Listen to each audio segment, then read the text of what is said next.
Kapulisan sa probinsya sa Negros Occidental nga wala makaparehistro kag wala nagaboto pasakaan sang kaso administratibo sunod sa tagpamuno sa Negros Occidental Police Provincial Office. Yaring balita nga itong gitutukan. Sa 1,800 ka mga pulis sa idalom sa Negros Occidental Police Provincial Office, 500 lang ang nagboto sang tinalikdan nga Mayo. Ang numero makaalarma sunod sa tagpamuno sa NOCPPO, bawod marching orders sa kapulisan nga magboto sa tion sang piniliay.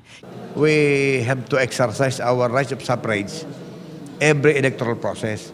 Kalabanan sa mga pulis sa probinsya, wala naka-transfer o kung wala marehistro, apisar sang special registration period nga natugyan para sa kapulisan. Maybe before 2022 presidential election, maybe there will be another round of registration.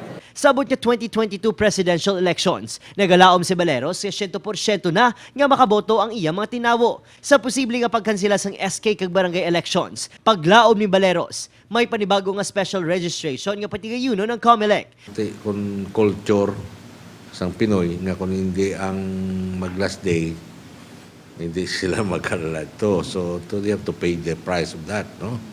Samtang, posible nga magtaas pa sa 60,000 ang numero sa new regular kag SK voters sa pagsulod sang record sa mga nagparehistro sa uli nga semana sa registration tubtob sang katapusan nga adlaw. Upod si Reynald Castillo, Adrian Prietos. 1 Western Visayas.